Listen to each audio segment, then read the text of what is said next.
Alors aujourd'hui, je voulais te parler d'un exercice que peu de gens pratiquent, malheureusement, je vois jamais les gars de street le faire. Et pourtant, ça apporterait d'énormes bienfaits à ton entraînement. Tu sais, souvent, quand tu penses travailler les lombaires dans le poids de corps, tu vois pas trop quel exercice faire, tu vois, tu sais pas trop comment le travailler. En musculation traditionnelle, tu as plus d'idées, mais en musculation poids de corps, seul exercice que tu peux penser à faire, c'est par exemple les hyperextensions. Les hyperextensions sont un excellent exercice, je le dénigre pas, mais je trouve que c'est plus un exercice d'isolation. Et en plus de ça, tu peux pas vraiment le rendre vachement difficile. À part rajouter du poids, mais moi j'aime bien chercher la difficulté en complexifiant les techniques plutôt que rajouter systématiquement du poids. On va dire que c'est l'endurcissement un peu trop facile, j'aime pas ça, j'aime bien utiliser ma tête en guillemets. Et le problème avec les hyperextensions, c'est que en fait, t'as pas trop de progression. Tu vas à un moment stagner et pas pouvoir te renforcer. Alors qu'avec le pont, cet exercice-là que je voulais te parler, ben, tu peux vraiment progresser et avoir des variantes extrêmement difficiles et gagner vraiment une force phénoménale juste avec cet exercice-là. Donc, déjà, un avantage aussi que j'aime sur le pont par rapport aux hyperextensions, c'est que ça travaille vraiment toute la chaîne postérieure et pas seulement une zone précise. Là où les hyperextensions travaillent essentiellement les lombaires, le pont travaille tout ton dos, tous tes lombaires essentiellement, oui c'est clair, c'est on va dire le point crucial, mais pas que. Tu as les lombaires, tu as le haut du dos, tu as le milieu du dos, tu as également les épaules. Les épaules prennent bien cher, les bras, les triceps, tu as également les ischios, les fessiers. Toute la chaîne postérieure prend un coup lorsque tu travailles le pont. Ça renforce vraiment dans son unité. Et ça, j'aime beaucoup ce type d'exercice, tu vois. Autre bienfait que l'on peut noter sur le pont, et bien sûr, qui travaille la souplesse. Ça, tu le sauras, je pense que tu l'auras déjà remarqué, il faut quand même une bonne souplesse. Mais ça se travaille, c'est pas surhumain.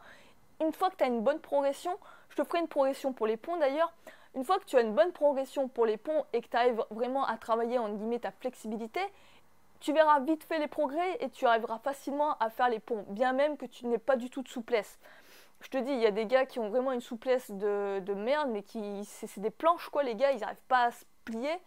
Quand ils arrivent vraiment à travailler en douceur et à respecter cette progression, ils arrivent à atteindre petit à petit un pont honorable, tu vois. Donc, ça travaille clairement la flexibilité. En plus, ça travaille vraiment la souplesse active, c'est-à-dire que là, tes muscles ne sont pas relâchés. Au contraire, tu as une souplesse en tension, une souplesse forte, comme j'aime l'appeler. Et tu es vraiment là, tu cherches vraiment à améliorer ta flexibilité tout en améliorant la force. Les deux vont de pair en même temps. Tu le travailles en fait sans en prendre conscience. Ça, c'est ce que j'apprécie vraiment avec cet exercice. Ensuite, un autre bienfait qu'on peut mentionner pour le pont est bien sûr qu'il améliore la force dans l'ensemble du corps. Tout simplement parce que le pont renforce des muscles qu'on appelle les muscles spinaux. Alors les muscles spinaux se retrouvent, en fait c'est les muscles qui se retrouvent autour de la colonne vertébrale, tu vois. Spinaux en fait ça vient de spinal je crois.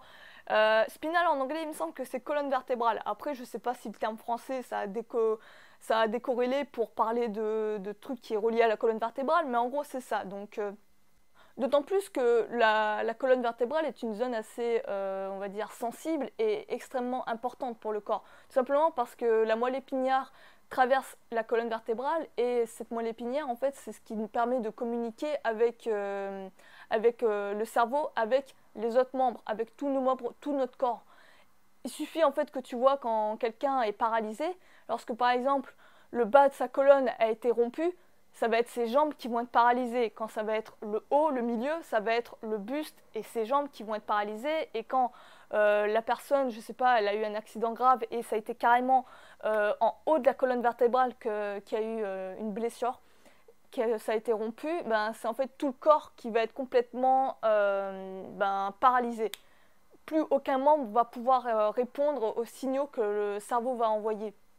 Tu vois, tout ça pour te montrer quand même que c'est une zone extrêmement importante et stratégique, très sensible. Et ça a tout intérêt à être renforcé. C'est comme le cou aussi, tu vois. Le cou, c'est une zone que peu de gens travaillent et pourtant c'est une zone assez critique, tu vois. C'est-à-dire que si on te fait le coup du lapin, tu peux crever. Tu vois l'idée un peu. Donc je pense qu'avoir un coup fort, c'est tout aussi important. Colonne vertébrale, donc c'est le même combat. Mis à part ça, tu pourrais me dire, ouais, mais comment on fait pour travailler le pont du coup? Alors, pour le travailler, tu as plusieurs stratégies en fait.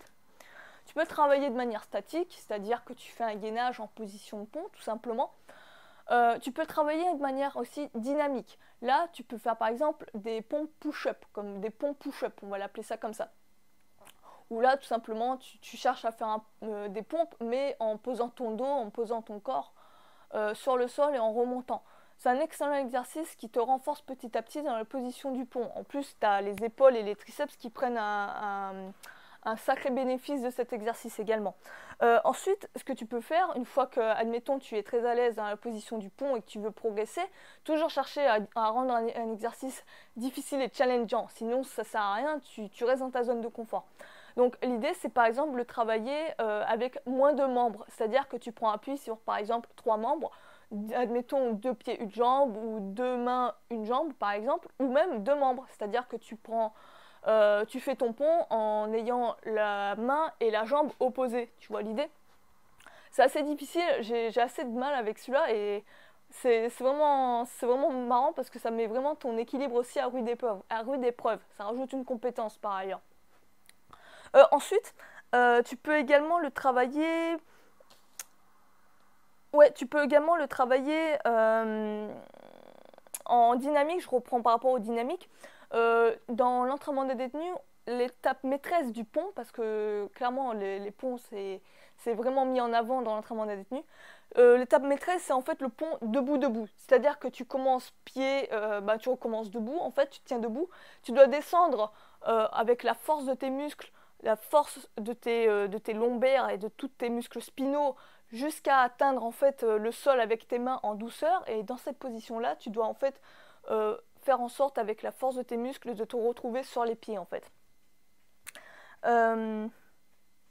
Ensuite, tu as également d'autres variantes qui sont un peu plus avancées, où là, en fait, ça va être de travailler de sorte que ton pont va plus être comme un équilibre, mais en position pont. Ça s'appelle ce qu'on appelle un hollow back. C'est un mouvement qui est vraiment tiré du breakdance, en fait. Là, c'est vraiment un mouvement avancé et clairement, il faut vraiment le travailler en douceur. Il y a une progression aussi pour ça, mais voilà. Ça, c'est vraiment, on va dire, la phase avancée. Mais c'est un excellent exercice à travailler que je vise également sur le long terme. Après, ouais, tu as également une variante où tu peux, par exemple, partir du pont, venir en pont, et essayer de revenir en ATR. Tu vois, en fait, tu peux faire des combinaisons, des combos, de faire en sorte que ton pont devienne de plus en plus, on va dire, challengeant pour toi. Mais clairement, il y a une progression énorme à faire avec le pont et tu as vraiment beaucoup de travail à faire avec cette figure-là. Enfin, cet exercice-là, on va appeler. Également, autre paramètre intéressant, c'est si tu veux, par exemple, ensuite intégrer des mouvements un peu plus pliométriques. Je pense que le pont va vraiment t'aider. Si tu vas par exemple commencer à faire des backflips, donc des flips arrière, des flips avant, des saltos arrière, des saltos avant, la souplesse va vraiment t'aider tout simplement parce qu'en fait tu vas plus facilement te rapprocher du sol. C'est-à-dire que je pense notamment au flip, quand tu as une bonne souplesse, tu as moins de distance entre tes mains et le sol. Donc du coup tu auras beaucoup plus de... On va dire tu pourras avoir moins peur. Ça va vraiment t'aider à avoir moins peur et en même temps à vraiment plus contrôler le mouvement. Donc ça a d'énormes bienfaits et si tu veux vraiment avancer dans des mouvements avancés comme ça, le pont est clairement le mouvement à apprendre et à maîtriser. Donc c'était une petite vidéo comme ça que je voulais te présenter le pont, faire un peu, on va dire, l'apologie du pont parce que il n'y a pas assez de personnes qui le travaillent, il y a vraiment très peu de gens qui le travaillent et je pense qu'ils ne savent pas en fait comment le rendre challengeant ou même ils trouvent peut-être que c'est trop difficile. On peut penser aussi que le pont est pas assez sexy, il y en a peut-être qui trouvent pas ce mouvement assez sexy. Je sais pas, enfin voilà, il y en a beaucoup, je sais pas, ils le connaissent peut-être pas. Donc je te ferai en tout cas très prochainement une vidéo sur une progression pour arriver à faire le pont, pour arriver en douceur à faire le pont. Tu verras, en fait tu pourras commencer avec comment dire, une souplesse de planche, hein, de planche en bois jusqu'à arriver à un pont correct. Un pont correct, ça va être, en fait, pour le pont idéal, je te dis juste ça avant de te laisser. Pour le pont, on va dire, le mieux réalisé, c'est de chercher vraiment à tendre et les bras et les jambes complètement. Là, tu es vraiment dans une très bonne position de pont. Mais si tu as un peu les bras ou les jambes pliées, c'est pas très grave. Petit à petit, tu le renforceras. Mais ça, je t'en parlerai vraiment dans une prochaine vidéo. Donc, n'hésite pas à t'abonner si tu veux pas la louper. Appuie sur la petite cloche pour savoir lorsque je la sortirai. Et sur ce, moi, je vais te laisser. Je vais aller prendre l'air. Il y a un magnifique soleil dehors. Donc, je te dis à la prochaine. Ciao!